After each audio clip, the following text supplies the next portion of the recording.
अस्सलाम वालेकुम। नमस्ते, सत श्री अकाल। उम्मीद करता हूँ फिट होंगे, बेहतरीन होंगे, अपनी लाइफ अच्छे से एंजॉय करे होंगे। हम तीनों की तरह आज एक वीडियो और उसका टाइटल है, वीडियो का टाइटल है जी, general Waqaruzzaman takes over Bangladesh, Sheikh Hasina flees to India. Major Gaurav Arya की वीडियो है जी। ओरिजिनल वीडियो का लिंक डिस्क्रिप्शन में मौजूद है, लाजमी को भी सपोर्ट करें, हमें भी सपोर्ट करें। मेरा नाम है राणा मोहम्मद, मेरे साथ हैं मोहम्मद समीर खोखर। स्टार्ट। शेख हसीना भाग गई है।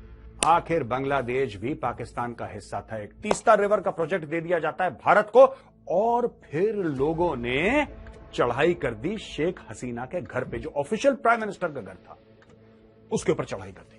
शेख हसीना ने बांग्लादेश छोड़ दिया और लोगों का कहना है कि अगरतला में उसका चॉपर लैंड कर चुका है। यह वही बंगा बंधु है जिसने ईस्ट पाकिस्तान को बांग्लादेश बनाया था। दोस्तों, भूलना नहीं है, ये वही बंगा बंधु है जिसने ईस्ट पाकिस्तान को बांग्लादेश बनाया था। एक छोटा मोटा फैक्टर अमेरिका का भी है। अमेरिका भी नाखुश था और आज भी है शेख हसीना के साथ। अमेरिका भी नाखुश था, लेकिन इसमें मोटा काम चीन का है।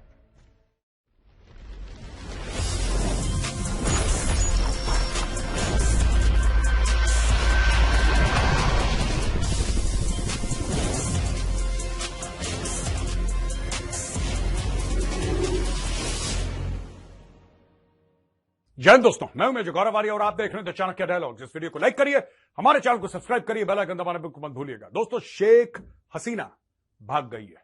शेख हसीना ने बांग्लादेश छोड़ दिया और लोगों का कहना है कि अगरतला में उसका चॉपर लैंड कर चुका है कुछ समय पहले। जब तक आप ये वीडियो देखेंगे, आपको आगे की भी खबर मिल चुकी होगी मेन स्ट्रीम मीडिया से। लेकिन वहां पे रिजर्वेशन यानी कि आरक्षण को लेकर बड़ी सारी प्रॉब्लम्स हो रही थी। लगभग 100 लोग, मोटा मोटी बता रहा हूं, लगभग 100 लोग मारे गए।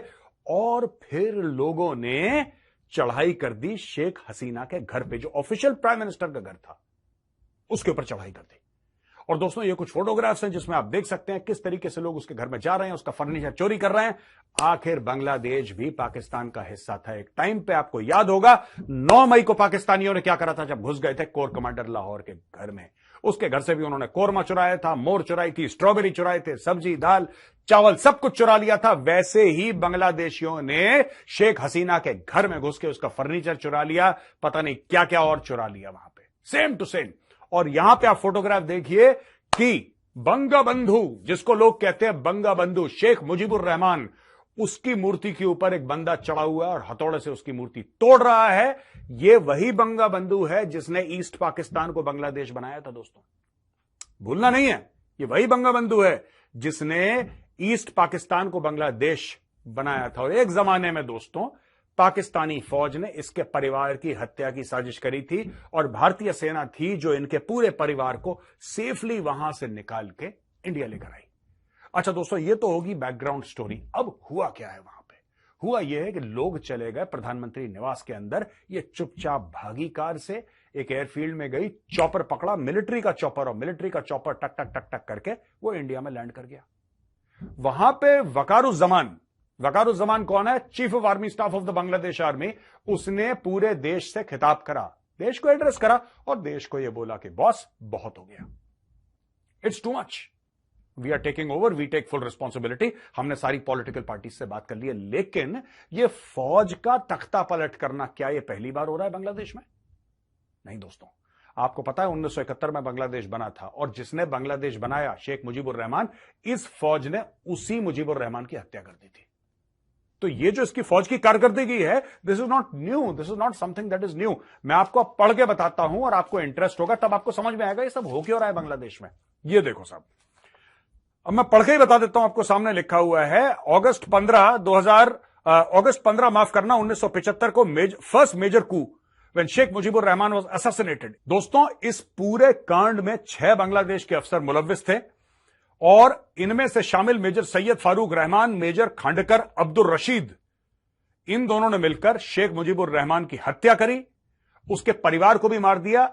शेख रेहाना और शेख हसीना, ये दोनों बहनें बाहर थी। शेख हसीना आप जानते हैं जो अभी भागी है, ये भी बाहर थी, और शेख रेहाना इसकी बहन ये भी बाहर थी, इसलिए वो बच गए। पूरे खानदान को इन्होंने नस्ते नाबूद कर दिया और खांडेकर मुश्ताक अहमद राष्ट्रपति बन गया बांग्लादेश का। एक और कांड 1975 में Sheikh Ziaur Rahman appointed chief of army staff और सितंबर में indemnity ordinance provided legal cover, उन्होंने यह भी कांड कर दिया। फिर दोस्तों नवंबर 3, 1975 में ब्रिगेडियर जनरल खालिद मुशर्रफ एक और आया। ये सारा का सारा 75 के कांड है। ये सारा का सारा 75 का कांड है। अगस्त में शुरू हुआ, नवंबर तक चलता चला आ रहा है। 3 नवंबर 1975 को ब्रिगेडियर जनरल खालिद मुशर्रफ ने फिर से एक कू करी, और जिन्होंने कू करी थी उन पर डबल कू कर दी। यानी कि जिन्होंने विद्रोह करा था, विद्रोहियों का भी बाप निकला, इन्होंने उसके खिलाफ विद्रोह कर दिया, leading to the death of 4 leaders and Ziaur Rahman house arrest. उस बंदे का कर दिया हाउस अरेस्ट। और 7 नवंबर को अनदर कू। अच्छा, यहां पे हफ्ते हफ्ते का, जैसे एक जमाने में चित्रहार आता था दोस्तों, वैसे बांग्लादेश में कूज होते थे। 7 नवंबर को another coup by left wing forces freed Ziaur Rahman, paving way to the presidency. तो आप समझ लो 3 नवंबर को ये जेल गया, 7 नवंबर को ये राष्ट्रपति बन गया उसी साल में। ठीक है जी। अच्छा, बाकी 1982 लेफ्टिनेंट जनरल इरशाद ने फिर एक पावर सीज कर लिया, फिर एक कू हो गया। फिर 2007 में लेफ्टिनेंट जनरल मोइन अहमद ने फिर एक कू करा, फिर उसने तख्ता पलट कर दिया। अच्छा, यहां पे दोस्तों बात यह है कि चीन का एक बहुत बड़ा हाथ है इस पूरे मैटर में। और चीन का क्या हाथ है? सबसे पहले तो शेख हसीना गई, हमने कवर करा था टीसीडी हिंदी में। शेख हसीना गई और शेख हसीना ने चाइना में जाके जो भी अपना काम करा, वहां पे उनको सिग्नल गड़बड़ दिखाई दिए। देखा कि वो प्रोटोकॉल नहीं मिल रहा उनको, उन्होंने देखा वो इज्जत नहीं मिल रही, और जो पैसा देने की बात करी थी चीन ने अपने हाथ भी पीछे कर लिए। चीन ने अपने हाथ पीछे कर लिया, और चीन ने अपने हाथ पीछे करने के बाद चाइना ने कुछ 5 अरब की बात हुई थी, कुछ 100 मिलियन में रफा दफा करने की कोशिश करी, और उनको प्रोटोकॉल नहीं मिला, उनको बुरा लगा, वो वापस आ गई। वहां पे साथ ही साथ सारा गेम चल रहा है कि तीस्ता रिवर का प्रोजेक्ट दे दिया जाता है भारत को, और वो खुले कहती हैं शेख हसीना कि चीन को ये नहीं देना है। इसके अलावा दोस्तों मोंगला पोर्ट का प्रोजेक्ट भी चाइना को जाना था, चाइना को नहीं गया। अब आप समझ लीजिए, बीच में अडानी 10,000 मेगावाट बिजली बांग्लादेश को सप्लाई करता है। चाइना चाह रहा था कि सारा काम वो करे, लेकिन चाइना इन सारी रेस में पीछे था। वहां पे अमेरिका का भी एक फैक्टर है दोस्तों, एक छोटा मोटा फैक्टर अमेरिका का भी है। अमेरिका भी नाखुश था और आज भी है शेख हसीना के साथ। अमेरिका भी नाखुश था, लेकिन इसमें मोटा काम चीन का है। मैं आपको बताता हूं कैसे। ये शेख हसीना के कुछ लॉयल मिलिट्री ऑफिसर्स लगातार शिकायत कर रहे थे चाइना से कि भाईजान, जो हमने आपसे हवाई जहाज खरीदे हैं, जो हमने आपसे शिप्स खरीदे हैं, जो हमने आपसे वेपन्स खरीदे हैं, आर्टिलरी खरीदी है, राइफल्स खरीदी हैं, वो सब कबाड़ा हैं। That's all bloody junk, they don't fire. आपका हथियार चलता ही नहीं है, वो हथियार किस काम का? और जब उन्होंने बोला कि आप इसको ठीक करके दीजिए, चीन ने बोला और पैसा चाहिए, मैं और पैसा लाओ तब हम देंगे। तो ये तनाव और तकरार की स्थिति बनती चली गई। वहां पे जो रिजर्वेशन की बात थी दोस्तों, पीछे की कहानी ये है कि रिजर्वेशन की बात थी। ये मुख्य तौर पे रिजर्वेशन किसको दिया था? ये मुख्य तौर पर रिजर्वेशन जो मुक्ति बाहिनी थे, जो शेख मुजीबुर रहमान के साथ थे, जिन लोगों ने बांग्लादेश के लिए हथियार उठाए और अपनी गर्दनों को, अपने माथे को संगीन के ऊपर रखा, तलवारें अपनी गर्दन पर रखी और देश के नाम पे मर मिटे, उनके बच्चों को रिजर्वेशन देने की बात थी बांग्लादेश में कि भाई उनके बच्चों के लिए कुछ बढ़िया करा जाए। यहां पे स्टूडेंट जो थे वो दुखी हो गए रिजर्वेशन आज से। ये रिजर्वेशन आज से है जो आज दुखी हो रहे हैं। ओ भाई, ये बहुत पहले की बात है और पहले भी इसके ऊपर प्रोटेस्ट हुए थे, लेकिन छुटपुट लाठी चार्ज हुआ है, 2-4 टीयर गैस के शेल्स फायर हुए, हवाई फायरिंग करी, सब वापस। ये इतना बड़ा हो कैसे गया मामला? ये इतना बड़ा मामला कैसे हुआ कि पूरा हुजूम का हुजूम घुस गया प्रधानमंत्री निवास के अंदर और वहां से सब कुछ चीजें चोरी कर दी। यहां पे गाड़ी में ये भागती हैं, हेलीपैड में जाती हैं, मिलिट्री का हेलीकॉप्टर लेके इंडिया।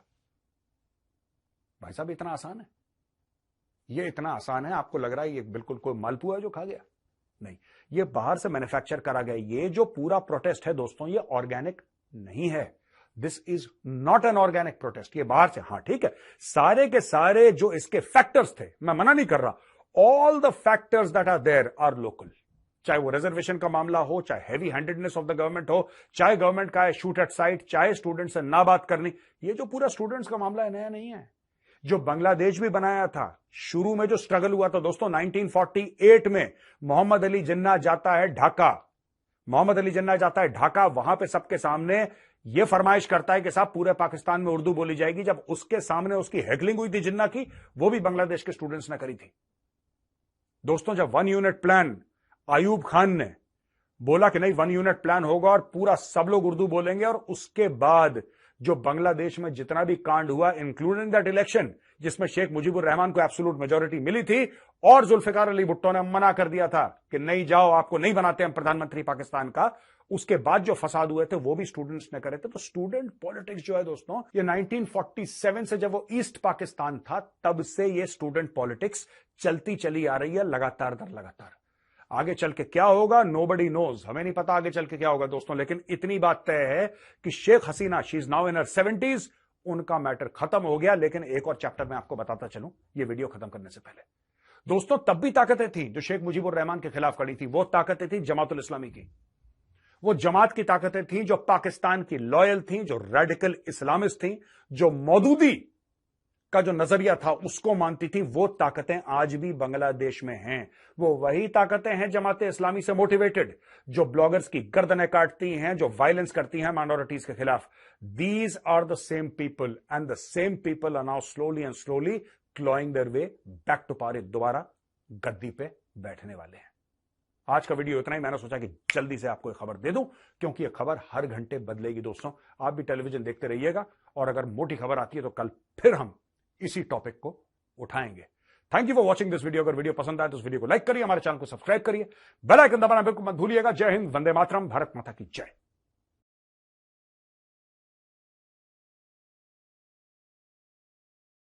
जी, मौजूद जो था वो इस तरह का है कि कहीं ना कहीं हमसे भी मिलता जुलता लग रहा है, और जो सिनेरियो पाकिस्तान में था वो इस तरह हाइप नहीं पकड़ा। कुछ देर पहले खबर आई थी, मतलब कि कुछ माह पहले कर लें, और स्टूडेंट का एक वीडियो आया था जिसमें वो एहतजाज कर रहे थे और बड़े जोश में थे। और मुझे लगा कि यार ये सिंपल पाकिस्तान की तरह छोटा मोटा एहतजाज होगा इन चीज़ों को लेकर, और बांग्लादेशी अवाम और पाकिस्तानी अवाम जो है इंडियन सिमिलर है इन चीज़ों में, ठीक है, जज्बात तो ऐसा साथ में और इन चीज़ों में। तो कहीं ना कहीं वो उनके आड़े ऊपर जो है फौज आ जाएगी और सारा मामला जो है वो लेट डाउन हो जाएगा, या वो सिंगल हैंडल कर लेंगे उस चीज़ को, और बात खत्म। और इनका वो जज्बात और वो सारी चीज़ जनाब वो गई तेल लेने, तो वो हिसाब होगा। मैंने इग्नोर कर दी खबर, मैंने कहा ठीक है ये वैसी सिनेरियो होगा। लेकिन वो आहिस्ता आहिस्ता जो सिलसिला चल रहा था एक किस्म का, आई डोंट नो पीछे प्री प्लान था या क्या सिनेरियो था। गौरव सर तो कह रहे हैं एक प्री प्लान चीज़ तैयार की गई है और उसको इम्प्लीमेंट किया गया है, फिर बांग्लादेश में उसको आगे लेके चला गया है, उसके थ्रू ये सारी गेम जो है वो हुई है। और इन्होंने जो मौक़े पेश किए हैं वो अपनी जगह पे ठीक होंगे, लेकिन अपर व्यू जो है वो यही नज़र आ रहा है कि अवाम ने कुर्बानी दी है, नो डाउट। और ठीक है, ये इन्होंने मेरे ख्याल 100 मेंशन किए हैं, तो हमने मेरे हाल में 300 का सुना हुआ है कि 300 लोगों ने कुर्बानियां दी हैं। डायरेक्ट वे में उन्होंने ये कुर्बानियां देकर इस चीज़ को मुकम्मल किया है। लेकिन कहीं ना कहीं फौज जो है उनको सपोर्ट कर रही है इस चीज़ को लेकर कि यार जो आप कर रहे हैं वो चले, जहाँ तक आपने किया वो ठीक किया, लेकिन अभी हमें दे दें सारा कुछ, हमें हैंड ओवर कर दें, हम उस चीज़ का मसला जो है रिजॉल्व करेंगे। 2-4 महीने में वोटिंग करवाते हैं, जो भी है, हम नई हुकूमत लेके आएंगे और वो बंदा आप चूज करेंगे अपनी मर्जी से और वो आपके हिसाब से काम करेगा। अवाम जोश जज्बे में होती है उस वक्त वो हरकतें करती है और अपने हक के लिए लड़ती है और कुर्बानियां भी देती है। लेकिन कहीं ना कहीं जब जज्बा ठंडा हो जाता है, ये बैकफुट पे कर लेंगे इनको, उसके बाद इनको इनकी मर्जी का बंदा नहीं दिया जाएगा तो ये फिर से निकलेंगे, क्या फिर से वही ड्रामा होगा। मेरे ख्याल में वो कहते हैं ना फर्स्ट इंप्रेशन लास्ट इंप्रेशन वाला साहब, कि इसमें भी वही थ्योरी चलती है कि कहीं ना कहीं जो जोश जज्बा होता है ना वो फर्स्ट टाइम ही, क्योंकि वो आहिस्ता आहिस्ता बिल्ड होना शुरू होता है, आपके साथ ज्यादती होना शुरू होती है, ठीक है, ज्यादती पे ज्यादती होगी तो आहिस्ता आहिस्ता आहिस्ता वो गमो गुस्सा जो है ना वो जोर पकड़ता जाता है, वो एक लावे की मानद होता है और वो आहरकार फट कर बाहर निकलता है और वो एक बार ही वो जोर लगाता है। सेकंड टाइम आप कहेंगे कि वो उतनी कुर्बानी दें या इतना आगे आए, हाँ एक डर जरूर होगा, जो बंदा इक़्तिदार में बैठेगा उसे डर जरूर होगा कि भाई सिलेक्ट तो किया है मैं आ गया हूं, लेकिन इसके ये मतलब नहीं है कि मैं अपनी मर्जी से कुछ भी करता रहूं, अवाम नीचे जो है बर्दाश्त कर लेगी। अवाम ने पहले भी तख्ता उलट दिया है, अब भी वो कुर्बानियां देके कुछ भी कर सकती है। लेकिन एट दी एंड मुझे इस चीज का बुरा लगा कि इतना उन्होंने किया, इतना सब कुछ करने के बाद चले उन्हें एक जीत हासिल हो गई, आने वाले वक्त के लिए भी उनके नस्लों के लिए भी काम ठीक हो गया, लेकिन उन्हें जाना नहीं चाहिए था जो इक़्तिदार पे थी, ठीक है। ये इबरत का निशान होता है, अगर वो यहाँ रहती और अवाम के हथे चढ़ती तो फिर मजा आना था, फिर असल गेम होनी थी। ये वही होता है कि उन्होंने खा पी लिया और वो निकल गए, जैसे पाकिस्तान में है बहुत सारे सियासतदान खाया पिया और उसके बाद जनाब मुल्क बदल कर दिया जी। ठीक है, 10 रुपए का स्टाम्प लेके निकल गए जी, मुझे बीमारी है जी, मैंने जाना है। साहब साहब किधर गया भाई? वो चल नहीं, पैसा नहीं मिल रहा, उन्होंने बाहर जायदादें बना ली, जो कुछ भी किया 2 नंबरी की, लेकिन यह है कि एट दी एंड सजा पा ली, पैसा उनके काम ना आया। ठीक है, तो ये चीज बड़ी होती है, लोगों में वो गम गुस्सा होता है। अब वो जिधर होगी वो अपनी मर्जी से लाइफ गुजारेगी, जो बाकी रहेगी उसकी। और क्या मतलब अवाम ने जो मुल्क की हासिल किया ना, उसके बाद उनसे बदला तो ना ले सके। आधे से ज्यादा लोग तो बदला लेना चाहते होंगे, जो उनके प्यारे मरे हैं। अभी इससे 100 बड़ा बंदा मार गया, क्या दो हो सकता है कि ये सिन्हा खानदानी वाजिद ने निजाम गलती जो की है है ना, ऑर्डर दे के मार दो सीधी गोली। और वही मैंने ना। देखी थी वीडियो जिसमें एक बंदा जो है वो सामने ऐसे खड़ा होता है, उसको गोली मारे, ना तो उसके पास हथियार है ना कुछ है, पकड़ लो उसको जाके। अरेस्ट करो, वो आपके पास एक चीज है तो मतलब ये करने का तुक नहीं बनता। पाकिस्तान में भी सेम सिचुएशन हुई है, इन्होंने बीच में मेंशन कर दिया है कि सेम अटैक हुआ और घर में घुसे और अपनी मर्जी से। भाई ये चीजें काउंट नहीं करती कि कोई कोरमा चोरी करके ले गया, कोई बोतल पी रहा है, कोई कुछ कर रहा है। पाकिस्तानी अवाम ये में और काउंट नहीं बंगाली करती। अवाम में बहुत ज्यादा डिफरेंस है। पाकिस्तानी अवाम फिर वहां पे टिकी नहीं है जब डंडे पड़े हैं, लेकिन बंगाली अवाम जो है ना, वो मैं देख रहा था क्लिप, उसमें जब आर्मी एक इनकी डिफरेंस है, और लेकिन यहाँ मेंशन नहीं कर पुलिस सकते। इनकी रोड के ऊपर आई हुई थी और एक बंदे को सिर्फ उन्होंने डंडा मारा था। और वो एक बंदे ने हिम्मत की कि उसने डंडा आगे से पकड़ के तो उसका गिरबान पकड़ लिया। किधर? पाकिस्तान में? बांग्लादेश बांग्लादेश में में। जब उसका गिरबान पकड़ा तो फिर सारी आवाम की झिझक जो थी वो खत्म हो गई। फिर सब ने उनको, वो 6 के 7 लोग थे यहाँ टोटल पे आर्मी। अटैक कौन कर रहा था? मादरत, हाँ तो अटैक ये कौन कर रहा था? पुलिस? पुलिस कौन, कर रही थी ना। हाँ पुलिस थी ज्यादातर ना, पुलिस ही थी। पुलिस पुलिस ही थी थी ना, और तो आर्मी भी साथ थी, लेकिन कम थे। आर्मी जो थी वो बैकफुट पे थी, उन्होंने तो दोनों किए मिक्स थे। नहीं। लेकिन ये है कि इस चीज को अगर डीपली देखा जाए तो कहीं ना कहीं साजिश जो है वो चाइना की लगती है, क्योंकि चाइना ने जो शेख हसीना के साथ डील की हुई थी उस डील से भी मुकर गया। चाइना को तो सारी दुनिया को पता है चाइना का कि एक ऐसा मुनाफिक कंट्री है जो कि अपने बेनिफिट पूरे होते साथ ही वो पीछे हट जाता है। उसने कहीं ना कहीं किसी कंट्री को, किसी लीडर को सिर्फ यूज करना होता है, और यूज करके तो वो ऐसे करता है जैसे वो जान पहचान वाला बंदा ही नहीं। नहीं, अब आई शेख हैव अ हसीना को जब क्वेश्चन पता यार। चला है कि वहां पे हाँ। प्रोटोकॉल नहीं मिल रहा, जितने पैसों की डील हुई थी उतने पैसे नहीं मिल रहे, बस टोटल पूरा हो रहा है, तो फिर वहां से उसे उठा के अपना हेलीकॉप्टर तो भागना पड़ा कि भाई यहाँ पे तो वो चीज नहीं है जो मैं सोच के लैंड किया था, जिस जो सोच का। अब वो इंडिया की तरफ गई है। अब ये कन्फर्म नहीं है कि इंडिया ने उसे लैंड करने दिया है या नहीं करने दिया। कुछ किया है न्यूज लैंड। कहते हैं कि इंडिया ने नहीं इजाजत दी, कुछ कहते हैं कि इंडिया ने जो है वो इजाजत दी है। अभी कंफर्म नहीं है ये, आप लोगों को पता होगा कि अब वो किधर है, आपके पास है या कहीं और है। और दूसरा पॉइंट इसमें ये आता है कि जो आर्मी है वो स्टेटमेंट ये दे रही है कि बस ठीक है जी, जो होना था सो हो गया। अब हमारी जितनी भी पॉलिटिक्स पार्टियां हैं उनसे बातचीत हो गई है, अब हम रिकवर कर लेंगे जो भी मामलात हैं, जो प्रॉब्लम्स बनी हुई है। इस वक्त जो सिचुएशन बनी हुई है, इतना आसान नहीं है उस माहौल को जो है होल्ड करना। जिस तरह से देश में वो पूरे गहमा गहमी शुरू हो गई है। लेकिन आर्मी अगर ये स्टेटमेंट देती है तो आर्मी का भी कहीं ना कहीं तो बेनिफिट था। कहीं ना कहीं अगर सोचा जाए तो बांग्लादेश की आर्मी जो है वो भी ये चाहती थी कि शेख हसीना की जो खानदानी पॉलिटिक्स चली आ रही है इसका तख्ता उल्टना चाहिए। नहीं तो बीच में फौज क्यों? नहीं, मेरा नहीं ख्याल कि फौज ऐसा चाहती हो, क्योंकि फौज भी हसीना वाजिद के साथ थी और वो बगावत हुई है मेरे ख्याल में, फौज में भी हुई है शायद। कुछ मेजर के नाम ले रहे थे ना जिनके बिल्कुल। बीच में गलती, तो हो सकता है कि वो उनकी वजह। लेकिन यार एक और बात है, ठीक है जिसका भी अच्छा अगर नहीं है अगर फौज का हाथ, तो ऐसे अवाम शेख मुजीबुर रहमान की वो मुजस्मा जो है, वो मूर्ति जो बनी हुई है वो तोड़ रही है, तो कोई ना कोई पीछे तो ताकत है। अगर आज फौज आगे आकर उनको मारेगी तो वो फौज के खिलाफ भी हो जाएंगे। तो मतलब वो कैसे उनकी फिर एट दी एंड मान गए उनकी बात? फौज की बात फिर कैसे मान? इसीलिए अगर फौज यार अटैक सकती है करती ना, 300 बंदों को यार मार देती। ये मुल्क का लीडर है, इसने मुल्क बनाया, कम से कम इसकी मूर्ति को ना तोड़ो। चलो शेख हसीना वाजिद जो है उसके साथ जो भी मामला यार मूर्ति यहाँ पे क्या करनी है, ये वहां जहाँ पे फौज के ही बंधु ने जो है वो वहां के मुजीबुर रहमान की फैमिली समेत मुजीबुर रहमान को मार दिया, हाँ, तो वहां पे मुजस्मा क्या चीज है यार? वो तो कुछ सीधी नहीं। सोचने वाली बात है ना। जब मुजीबुर रहमान की फैमिली को ही रगड़ दिया उसी फौज की बंदे ने, तो वो फौज कैसे उनको बचाएगी? वो कभी भी नहीं बचाएगी। फायदा उनका भी होगा, लेकिन ये है कि आखिर जब बगावत होती है तो आखिर किसी ना किसी को हुड़ लेना पड़ता है।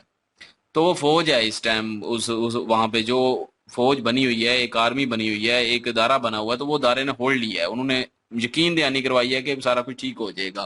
तो उनका तो फर्ज बनता है ना, मुल्क है, जाहिर है वो फौज है, अभी इंटरनल मामला खराब है तो उनको अमल दखल तो करना ही पड़ेगा। तो लेकिन बात यहाँ पे ये है कि हसीना वाजिद ने क्या गलतियां की हैं, क्या नहीं की हैं। आखिर गलतियां की हैं तो वहां बाहर निकली है ना, स्टूडेंट बाहर निकले हैं। जैसे कि 1971 में कहते हैं कि पाकिस्तान ने गलतियां की, पाकिस्तान की फौज ने गलतियां की, तो वहां के स्टूडेंट और लोग जो हैं वो बाहर निकले और उन्होंने कुर्बानियां दी। इसी तरह ये भी हो सकता है कि अभी भी हो सकता है कि हुकूमत गलतियां की हो ना, फिर इसीलिए आवाम निकली होगी, यार की होगी तो हुकूमत ने इतना इतना नाइंसाफियां की होंगी अग्रेशन, तो ही निकली होंगी। इतना गुस्सा। अब ये तो नहीं है ना कि अब जो है वो जिन्होंने 1971 में पाकिस्तान से अलहदा किया इनको बंगालियों को, और पूरे आने वाले पूरे वक्त में उनकी नस्लें जो है वो खाती रहेंगी। 50% कोटा दिया हुआ था उनको कि बगैर मेरिट के जो है वो उनको नौकरियां मिलेंगी, जो भी सारा सहूलतें थी उनको मिलेंगी। तो इस तरह बाकी लोग तो नहीं चाहेंगे ना, क्योंकि अब नस्लें आगे बढ़ चुकी हैं। ठीक है, वहां तक ठीक था कि उनके बच्चों को जो उस वक्त हुए थे उनके बच्चों को मिल जाती है, लेकिन उनके भी बच्चों के बच्चों को मिल रही हैं अभी। पाकिस्तान वाला तो ये चीज जो है वो उन लोगों को लिए जो है वो खड़कती है, जो कि जिनको होती है नहीं भाई। मिलती, तो वो तो कहेंगे कि मेरिट सिस्टम लेके आए। बिल्कुल। तो वो अपनी जगह ठीक है, उस वक्त तक ठीक था, लेकिन आज जो है वो 29 और 24 कितने साल हो गए, तकरीबन 53 साल हो चुके हैं। ठीक है, अलहदा हो चुके हैं पाकिस्तान से। 53 साल में जो है वो दो नस्लें आ चुकी हैं, तो दोनों नस्लें फिर से वो जो वही सारा कुछ होगा। गद्दी नशीन तो बनेगी ये सारा। चीजें नहीं होती, और वो लोग भी अपना हक चाहते हैं और वो निकले हैं अपने हक के लिए, जैसे 1971 में निकले थे अभी भी निकले हैं। अभी भी उन्होंने तख्ता पलट कर दिया है। और उनके जो यार मरे हैं क्या वो बात लोग, है। एहतजाज किए जिन्होंने, स्टूडेंट, काफी सारे स्टूडेंट जो हैं वो बीच में मरे भी हैं। तो स्टूडेंट जो है वो एहतजाज भी कर रहे हैं, उन्होंने अपने मुतालबात पूरे भी करवा लिए, इस्तीफा भी दिलवा दिया है, सीना वाजिद को बाहर निकाल दिया। अब आगे देखते हैं कि आगे क्या होता है, अब क्या कौन बनता है, किसको लेके आते हैं, क्या क्या निकलता है, ये तो रब भी जानता है। ये हमें नहीं पता कि क्या क्या होगा आगे, फ्यूचर का कोई पता नहीं है। लेकिन अभी तक जो हुआ है, हसीना वाजिद ने भी गलतियां की हैं, क्योंकि उनको चाहिए था एहतजाज करने वालों के साथ मुज़ाकरात करते, मुज़ाकरात कबूल करते, ना कि उन पे गोलियां सीधी चलाते। ऑर्डर दिया कि जाओ जी मारो इनको, तो ये तो हसीना वाजिद गया वहां पे जो है वो अब क्या कहें कि वो वहां की डॉन है या प्राइम मिनिस्टर है। तो ये चीजें फर्क होती हैं, तो लोगों का टेररिस्ट है। गुस्सा अंदर बढ़ाया गया है। ये अब कहें कि किसी और मुल्क की साजिश है जी, तो ये ठीक है, मान लेते हैं साजिश भी होगी, मान लिया। लेकिन अब इतने स्टूडेंट साजिश से तो नहीं निकलेंगे ना, आखिर कोई ना कोई वजह होती है तो निकलते हैं। अब यहाँ पे कोई साजिश कर दे हम निकलेंगे? नहीं निकलेंगे, आखिर कोई वजह होगी तो निकलेंगे ना। एक हाँ, बात एक है सिर्फ, सॉलिड रीजन चाहिए आपको। तो रीजन किसने दिया होगा? इन हुकूमत वालों ने दिया होगा। सारी बात- तो गलतियां हाँ, उन्होंने की जाहिर है हैं। फायदा हर कोई उठाता है। अब जैसे उस वक्त पाकिस्तान और ईस्ट पाकिस्तान और वेस्ट पाकिस्तान दोनों की आपस में जो चल रही थी, ठीक है, लड़ाई चल रही थी, जो भी हमारी फौज जो है वो पाकिस्तान की जो है वहां पे जुल्म कर रही थी या जो जो भी कर रही थी, लेकिन इंडिया ने उस चीज का फायदा उठा के इंडिया ने जो है वो उनकी हेल्प की। इंडिया ने अलहदा कर दिया, पाकिस्तान के टुकड़े कर दिए। इसी तरह हर कोई मुल्क जो है वो अपना अपना फायदा देखता है, जिस मुल्क को जो लगता है वो उस चीज में कूदता है। तो कूदे होंगे, ये मैं नहीं कहता कि नहीं होंगे, पाकिस्तान भी शायद हो सकता है इसमें चीज में कूदा हो, हसीना वाजिद को उतारने में, कोई पता नहीं है। अमेरिका भी हो सकता है, चाइना भी हो सकता है। तो बहरहाल ये है कि आगे देखते हैं अब क्या होता है। बिल्कुल जी, पल पल की खबर ये आ तो रही है। बांग्लादेशियों को पता है कि उनके हक में क्या ठीक है क्या नहीं ठीक है, उन्होंने क्या उन्होंने लेना है अपना क्या नहीं फैसला लेना। लिया है। उन्होंने सिर्फ, हम ये बात कर रहे हैं कि उनमें हिम्मत है कि वो निकले हैं एक चीज के खिलाफ। हमारे पाकिस्तान में हिम्मत नहीं है यार, लोग सर की मुझे इस चीज बात का आ दुख होता है। जाए। हमें भी जो है वो अपनी हिम्मत दिखानी चाहिए। लोग सर की बात आ जाए, तुम लोगों में हिम्मत नहीं है, निकलो बाहर। गैरत नहीं है। तो यकीन मानो, पाकिस्तानी नहीं निकले, लेकिन बांग्लादेशियों ने, जिनको हम कहते थे कि थोड़े दिल के मालिक हैं, थोड़ी थोड़ी बात पे रोते हैं, मतलब वो एक्सप्रेशन उनके एग्रेशन जो है इस तरह के हैं, सेंटिमेंटल है बहुत ज्यादा। लेकिन लेकिन ये है कि उनके वो ना सेंटिमेंटल ना जो जो तबका है जज्बे ना वाले हैं। स्टूडेंट, उनका बड़ा रोल है हमेशा। ये मेजर सर भी बता रहे हैं कि जो स्टूडेंट्स हैं ना, उन्होंने अपना रोल अदा किया है इन सारी चीजों में। जब भी विरोध करती हैं या किसी भी चीज के खिलाफ एहतजाज करते हैं, तो उसमें से सबसे आगे स्टूडेंट होती है। तो बिल्कुल। स्टूडेंट की एक बड़ी पावर होती है। हाँ बिल्कुल बिल्कुल। जी, और उन्होंने चेंज करने की कोशिश की है। लेट्स सी, अगर वो प्रॉपर चेंज कर पाते हैं तो वाकई उनकी कुर्बानियां जो है वो काम आएगी। और पल पल की खबर आ रही है। आप भी कमेंट सेक्शन में बताएं आप क्या राय रखते हैं इसके बारे में, और इनकी वीडियो के लिंक और हमारे दूसरे चैनल की लिंक जो है वो डिस्क्रिप्शन में मौजूद होगी, वहाँ पे रामायण हमने शुरू की है, तो विजिट कर ले, सपोर्ट करें। इंशाल्लाह मिलते हैं नेक्स्ट वीडियो में। अपना ख्याल रखिएगा, दुआ में याद रखिएगा। तब तक के लिए अल्लाह हाफिज।